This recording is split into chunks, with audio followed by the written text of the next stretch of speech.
Yaani mpenzi msikilizaji wa Ajira Update, karibu tena kwenye chaneli yetu, na tunafahamu ya kwamba tunaendelea kupokea ama kusoma maoni ya baadhi ya wapenzi wetu ama wasikilizaji wetu wa Ajira Update. Kuna oni moja tumepokea hapa, na hii ni juu ya usaili wa JWTZ.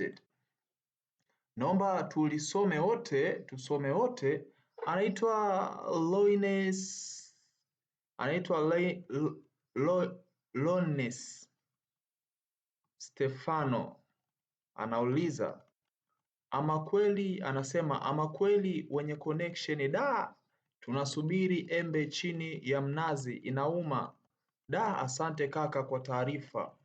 Hii comment ni baada ya kutoa taarifa ya kwamba usaili wa JW umekwisha, na hivyo baadhi ya watu naona wametilia komenti zao. Sasa ndugu yangu, kwa wewe ambaye unanisikiliza, watu wengi wanasema kwa nini hivi vitu vinakuwa ni chini chini, vinaendeshwa chini chini, hatuoni majina, hatuoni chochote. Iko hivi, toka nianze kufuatilia maswala ya ajira za JWTZ, sijawahi ona wametoa majina ya watu kuitwa kwenye usaili. Maybe kwa majina ya wale ambao wanaenda kujiunga JKT kwa njia ya mujibu, yes, hapo majina huwa yanatoka, lakini kwa watu ambao wanakwenda JWTZ sijawahi ona majina. Hivyo hii ni siri ya jeshi na wana maana yao kwa kufanya hivi. Kuna vitu vyao binafsi, ndo maana wamejiweka tofauti na majeshi mengine. Hivyo jeshi huwa halitangazi majina ya watu hata waliochaguliwa kufanikiwa kujiunga na JWTZ. Ni kwa usalama wao binafsi.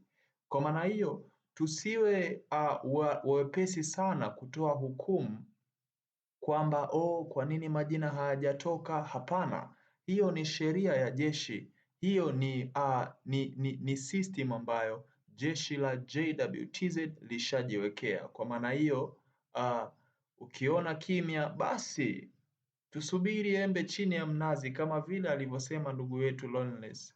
Kwa hiyo kwangu mimi, wewe ambaye unasubiri kupigiwa simu na JW, naomba uongeze nguvu zako. Ni namna gani unaweza kujiandaa na jeshi la polisi? Maana nadhani ndani ya hii miezi miwili ijayo, kwa ndani mwezi wa 7 hivi, kuna kitu kita happen kizuri sana. Kwa maana hiyo tuweze kujipanga kwa ajili ya jeshi la polisi, tuone tunaingiaje. Afu tunafahamu ya kwamba jeshi letu, jeshi la polisi, wanaomba au wanatuma maombi kwa njia ya mtandao. Hivyo hakikisha mtandao unauelewa vizuri, hakikisha linki unaielewa vizuri, hakikisha kwenye poto yao ambayo wanatumia kuombea ajira za polisi, basi unaifahamu.